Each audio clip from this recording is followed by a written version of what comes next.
Samantala, 42 days na lang, Pasko na. Kaya naman, ang pamahalang lungsod ng QC, pinailawan na ang malaking Christmas tree kung saan may mga night market na tiyak patok sa mga pamilya, barkada o sa mga magkasintahan. Tampok rito ang temang Paskong Pinoy. Alamin natin ang exciting part sa aking report.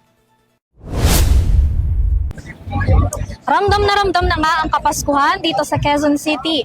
Yan ay matapos opisyal na pailawan ang Paskong Pumukyusi Kutitap Christmas Tree Lightning kasabay na rin ng paglulunsad ng Christmas Animated Display na dinaluhan ng mga Q-citizen at mga kawani ng lungsod. Paskong Pinoy ang tema ngayong taon ng pamahalang lungsod ng Quezon bilang pagsalubong sa paparating na Kapaskuhan. Mula sa kanilang pinailawang malaking Christmas tree hanggang sa makukulay at nagliliwanag na palamuting nakapalibot sa paligid ng Quezon City Hall. Mas nabigyan pa ng diin yan sa binuksang animated display sa Rising Garden na sumasalamin sa tradisyonal na Paskong Pinoy na tiyak ikatutuwa hindi lang ng mga bata kundi pati na rin ng mga young at heart. Mapapanood kasi kada 30 minuto mula 5:30 ng hapon hanggang 10 p.m. ang Christmas on display. Tampok ang nakaugaliang gawain ng mga Pilipino gaya ng pagdalo sa mga misa, pagmamano sa mga nakatatanda, pagsasama-sama ng mga pamilya, paglalaro at marami pang iba. Gusto namin ngayon ay ipagdiwang ang Paskong Pinoy. So kung makikita niyo yung tema natin ngayon ay puro Filipino theme. Pati yung mga ilaw natin sa mga kalsada, nagmamatch siya dito sa overall theme natin. Ganon din ang ating Christmas on display. Imbes na sineselebrate natin yung isang foreign na Pasko, we're celebrating a Filipino Christmas. Naanyayahan ko po ang lahat na pumunta dito every day. No, meron po tayong Christmas on display para sa mga bata. Every 30 minutes yan. And then we also have the Tiangge.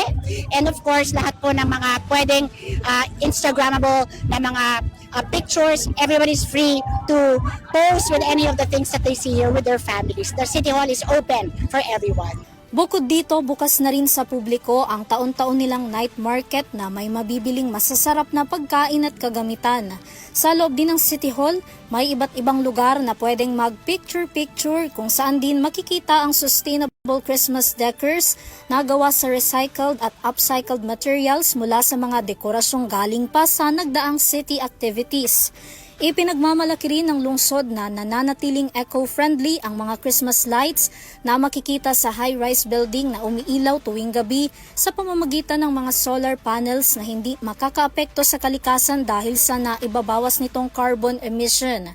Ang naturang Christmas tree lightning naman ay pinangunahan ni Vice Mayor Gian Soto at Quezon City Council. Christmas tree lighting is more than just a celebration of lights and colors. It is a celebration of hope, gratitude, faith, and love. Samantala, hindi lang sa loob ng QC Hall mararamdaman ang diwa ng Pasko dahil sa hiwalay na seremonya, pinailawan na rin ang giant Christmas tree sa Quezon Memorial Circle na punong-puno na rin ngayon ng mga Christmas display. Para sa EuroTV News, Vanessa Cleofa sumasaludo sa bawat Pilipino.